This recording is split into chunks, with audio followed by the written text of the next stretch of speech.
حضرت امام محمد بن حنبل کا دربار لگا ہے. ایک خاتون پردے میں سمٹی ہوئی مسئلہ پوچھنے آئی. حضرت ایک مسئلہ پوچھنا ہے. پوچھئے. کہا کہ میں سود کاٹتی ہوں، دن کو بھی کاٹتی ہوں اور رات کو بھی. جب چاندنی راتیں ہوتی ہیں تو میں رات کو سود کاٹتی ہوں، لیکن دن کا سود اور رات کا سود الگ الگ ہوتا ہے. کبھی کبھی ہوتا ہے کہ بازار سے بادشاہ کی سواری گزرتی ہے اور سواری کے گزرنے کی وجہ سے ماحول میں روشنی زیادہ ہو جاتی ہے، تو اس میں جو سود ہوتا ہے وہ کوالٹی میں بہتر ہوتا ہے، اور میں جو اس روشنی میں کاتا ہے اور جو چاند کی چاندنی میں کاتا ہے ان کو اکٹھے ملا کے فروخت کر سکتی ہوں. اللہ اکبر. امام احمد بن حنبل نے خاتون سے کہا کہ اپنا تعارف کروا سکتی ہو، تم کون ہو؟ اس خاتون نے کہا سائل کی ذات نہیں پوچھی جاتی، آپ مفتی ہیں، فتویٰ دیجئے. فرمایا نہیں، بعض مسائل ایسے ہوتے ہیں کہ سائل کی حیثیت سے مسئلے کی نوعیت بدلتی ہے، آپ کو بتانا پڑے گا کہ آپ کون ہیں. اس نے کہا میں بشر حافی کی ہمشیرہ ہوں. کہا خاتون تمہارے لیے جائز نہیں ہے.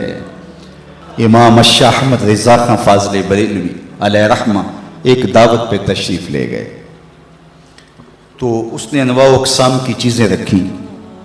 تو شوربہ بھی رکھا، تو آپ نے تھوڑا سا شوربہ چکھا تو اتنا لذیذ تھا کہ جی چاہا کہ شوربہ پیوں.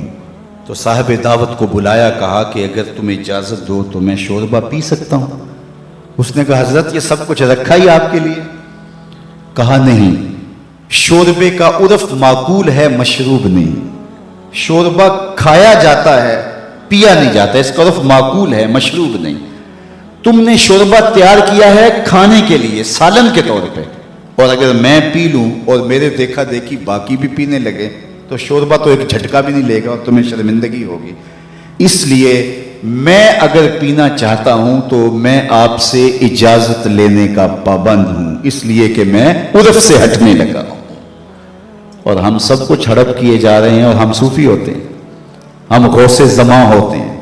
آج کل ہر آستانے پہ غوث زماں ہوتا ہے، ہر آستانے پہ قطب زماں ہوتا ہے. کبھی صدیوں بعد کوئی غوث آیا کرتا تھا. اللہ اکبر. کیسا طوفان بدتمیزی مچا ہوا ہے اور کیسے القابات کی بے توقیری ہو رہی ہے. ہر لئی میں رازدار دین چھتے. اقبال نے کہا ہر کمینہ دین کا رازدان بن کے بیٹھ گیا ہوا ہے. تو یہ ہے ہمارے بزرگوں کی احتیاطیں، یہ طریقت کا مزاج ہے.